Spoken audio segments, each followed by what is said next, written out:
সংখ্যাগরিষ্ঠ মানুষ যারা শ্রমিক, কৃষক, মজুর, গ্রামের শ্রমিক, শহরের শ্রমিক, কারখানার শ্রমিক, গৃহের শ্রমিক, এইটা মিলে আমরা যে শ্রমিক, আমরা প্রধানমন্ত্রী ভাগ, আমাদের সাথে আছে গরিব মানুষ, নিম্নবিত্ত মানুষ।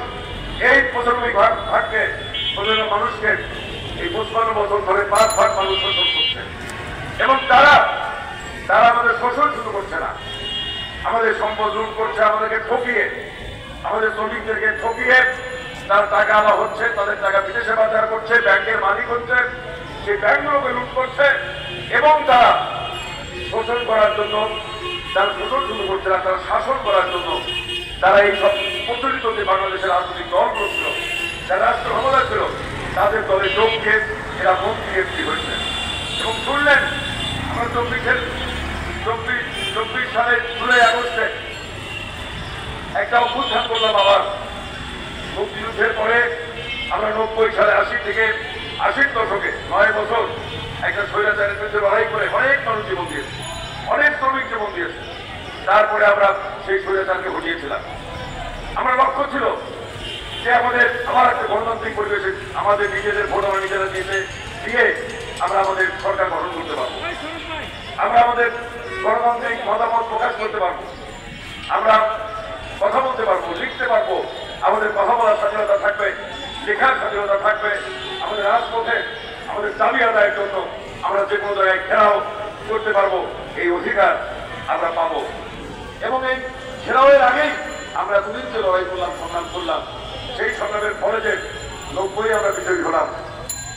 আমাদের নেতারা কথা দিল, আমাদের রাজনৈতিক দলগুলো কথা দিয়েছিল দেশ এইভাবে চলবে, কেউ কথা রাখেনি। যার কারণে আমরা দেখলাম ধারাবাহিকভাবে যারা রাষ্ট্র 90-এর পরে, 2000-এর পতনের পরে আওয়ামী লীগ এবং বিএনপি জোট, আওয়ামী লীগ বিএনপি কোনো সময় আওয়ামী লীগ জাতীয় পার্টিকে নিয়ে, বিএনপি কোনো সময় জামাতকে নিয়ে, এই 90-এর পরে ধারাবাহিকভাবে রাষ্ট্র ক্ষমতা ছিল। কি হলো? কারা কাজে লাভ হলো? লাভ হলো সালমান রহমানদের, আমাদের পূর্ব বিদেশি মালিকের।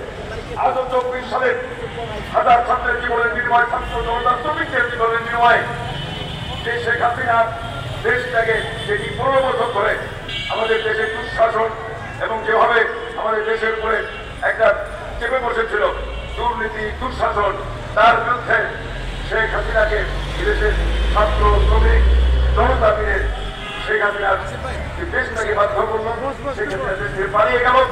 কিন্তু আজও কেন সময় বলছে যে আজও কেন এই উপদেষ্টা পরিষদে কেউ তো রাজপথে ছিল না, এই উপদেষ্টা পরিষদের কোন সন্তান রাজপথে যে গুলি খেয়ে নিহত বা আহত হয় নাই, তবে ওই উপদেষ্টা পরিষদ আমরা দেখলাম এতদিন পূর্ব বিদেশি বালিকা মন্ত্রিসভা, অর্থমন্ত্রী হয়েছে, বাণিজ্য মন্ত্রী হয়েছেন, বিভিন্ন মন্ত্রণালয় গিয়েছেন, মন্ত্রণালয়ের দায়িত্ব পেয়েছেন, এমপি হয়েছে।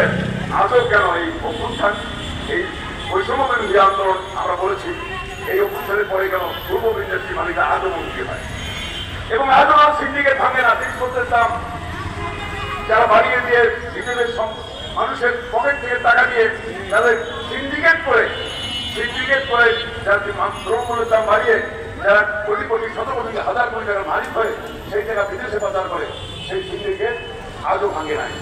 আজও কেন শ্রমিকদেরকে এই অভ্যুত্থানের পরে শ্রমিকদেরকে রাজপথ থেকে পরিবৃত্ত হতে হয়, নিহত হতে হয়? কেন শ্রমিকদেরকে শ্রম ভবনে প্রতিদিন যে ঘেরাও করতে হয়? ঈদের দিন কেন শ্রমিকদেরকে তার একটা মজুরির জন্য, তার পক্ষে পাওয়ার জন্য লড়াই করতে হয়? এই জন্য তো আমরা এই অভ্যুত্থান করি নাই।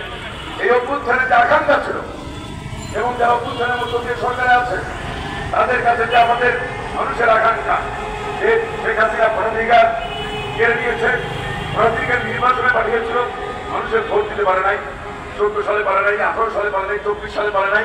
স্থানীয় সংস্থা, সিটি কর্পোরেশন বলেন, পৌরসভা বলেন, ইউনিয়ন পরিষদ বলেন, কোনো জায়গায় ভোট দিতে পারে নাই।